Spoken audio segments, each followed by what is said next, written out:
Shalom guys, ketemu lagi dengan saya Abraham Pelokila. Gereja adalah tempat yang luar biasa di mana anak-anak Tuhan ada.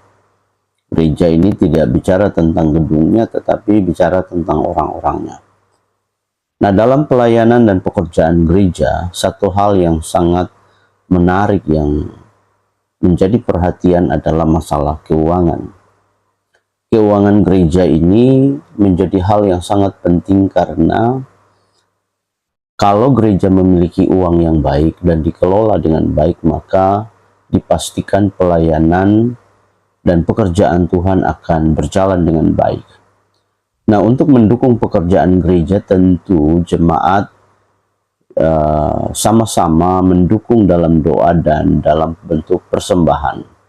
Ada berbagai jenis persembahan yang diterima oleh gereja. Ada persembahan untuk pembangunan, ada persembahan ibadah biasa, dan ada juga perpuluhan dan sebagainya.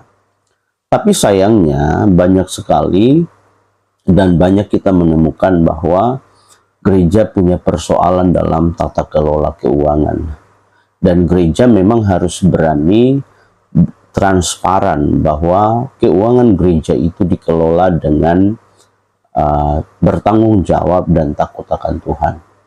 Kadang-kadang kita temukan bahwa gereja keuangannya dikelola oleh keluarga, dan kemudian keuangan gereja digunakan menjadi milik pribadi. Aset-aset gereja atas nama pendeta, istri pendeta, anak-anak pendeta, dan sebagainya.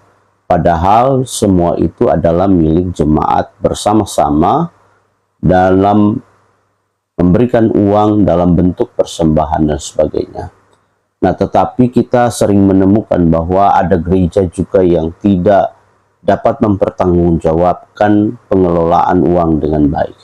Nah, gereja kalau sudah tidak mampu mengelola uangnya dengan cara yang baik dan benar, apalagi yang bisa kita percaya dari gereja. Ada gereja yang tidak memberikan laporan keuangannya sama sekali, keluar masuk uang dan sebagainya. Bagaimana mempertanggungjawabkan uang itu, tidak tahu dari jumlahnya berapa, penggunaannya untuk apa, dan sebagainya.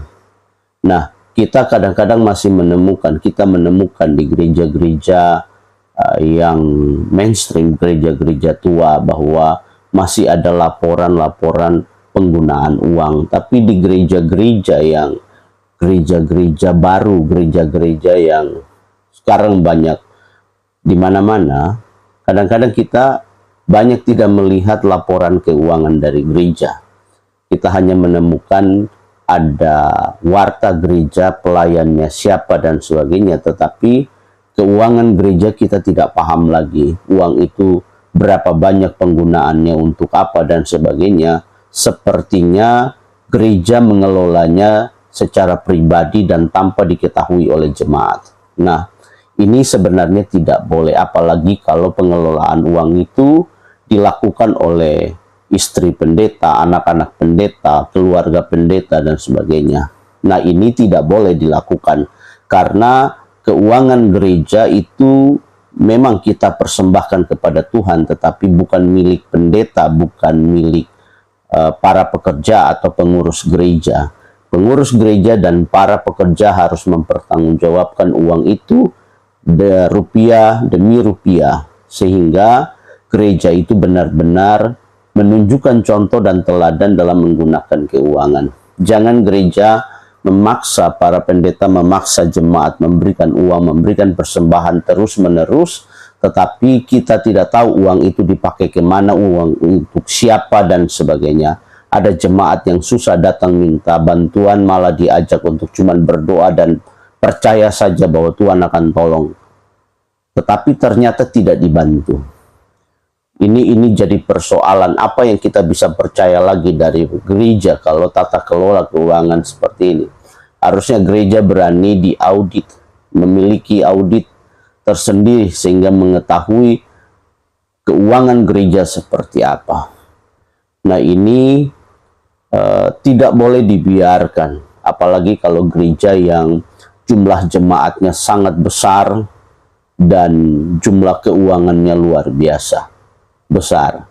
Nah, ini kita sering menemukan bahwa gereja menghasilkan banyak uang dari jemaat, tetapi banyak jemaat juga tidak terperhatikan.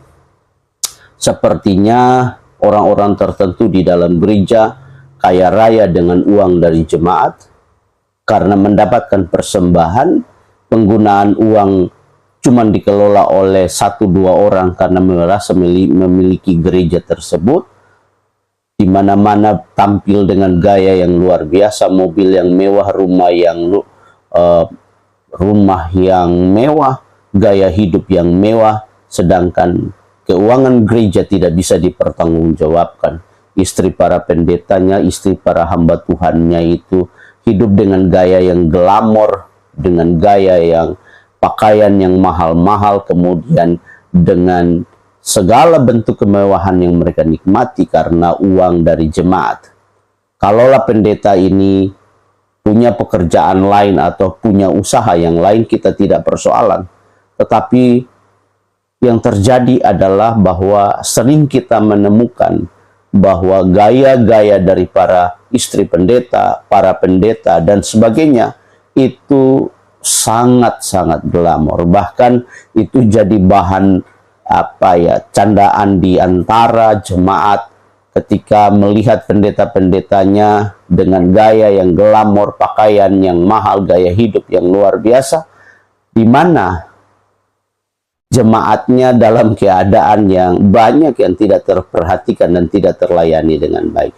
Seharusnya uang yang banyak dan persembahan yang banyak tersebut harusnya bisa digunakan secara luar biasa, secara besar-besaran untuk membangun jemaat, untuk berbagi, untuk memberikan dukungan agar pelayanan itu berkembang, banyak jiwa dimenangkan. Tetapi kenyataannya tidak begitu. Kenyataannya lebih banyak penggunaan uang itu kepada membangun kerajaan, membangun nama besar, membangun hal-hal yang sifatnya fisik, bukan hal-hal yang sifatnya rohani, membangun karakter, menolong, dan sebagainya. Nah, ini harus menjadi perhatian gereja, karena gereja tidak dilahirkan untuk itu. Gereja tidak dilahirkan untuk punya tabungan yang besar, rekening yang gendut, uang yang banyak-banyak tanpa berbagi. Karena kalau kita lihat gereja mula-mula gaya hidupnya tidak seperti itu.